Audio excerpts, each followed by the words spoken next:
Home and Garden Show has taken over the Overland Park Convention Center all week. We'll be joined by different experts to cover all the New Year's home resolutions. This morning, Chelsey Lauer from JLB Simplify is with us this morning, sharing some ways that we can change our home to help us achieve those 2017 goals. Good to have you with us. Thank you for having me, Mark. It is a blast to be here.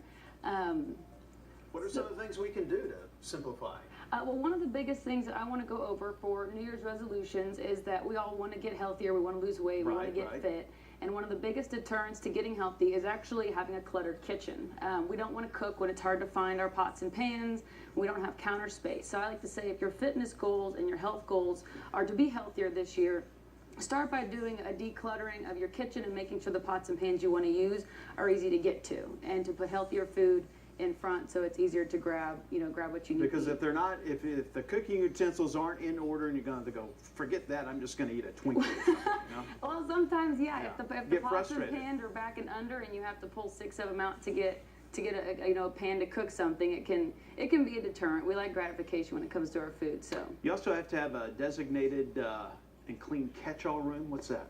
So I like to say almost everyone has a catch-all room. A lot of times it's our basement or a garage, sometimes a spare bedroom. It's my house. Okay, so your house is the catch-all house. Yes. I like to say when the new year comes, that we pay a lot of money for our homes, and so when you've got 200 to 300 square feet of a room that's just holding stuff, it's wasted. Exactly. It's a good way to just kind of get that off your shoulders for the new year. It's a very, I guess it cleanses you for the year. Yeah. Just go through the room, get it decluttered, and start using Give away to Goodwill or whatever. And do a makeover. And so when it comes to, that's how we kind of tie into the Home and Garden Show, is that you want to paint the rooms, you want them to look and make you happy in your home. So declutter them, get rid of all the stuff you're not using, and then utilize that room and decorate it. A lot of people get overwhelmed. It's like eating an elephant one bite at a time. You got to start with one room, right? Exactly, and sometimes you have to start with one pile.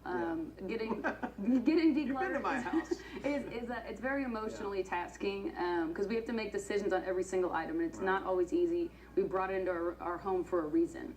The next item I actually did, and that's tidying up the garage. Well, good job. I got everything out, and now it looks nice and clean. Well, good. So you're ready to go. You're ready to go for spring then, huh? Yes. Yeah, I can actually get the cars in. I like to say, all of us have we have our garden projects for the spring. We want to put grass seed down. We want to redo our gardens, and a lot of times the weekend comes, the weather's nice, we want to jump on it, but we can't find where we put the extra soil. We can't find the spades. It's a good idea when we have a nice weekend to open up the garage and just get it all out, declutter it again, and just put everything back in. So when spring does come, you're ready to go. You're not buying duplicate utensils or tools to go in the yard, and to get a plan, to establish a plan. Point. Don't wait till spring to do it, right? Exactly. No, get organized now while you're kind of stuck inside. I would say use one of the more mild days, when it's not snowing, to open up the garage doors or your shed. Get it done now, and that way when it's beautiful outside, you can just get right to work and have it all done before summer starts. You can enjoy summer. You say point number 5, have an organizational to-do list. A lot of people don't like lists, but they really help you check things off as you go along. Exactly. We call this an action plan.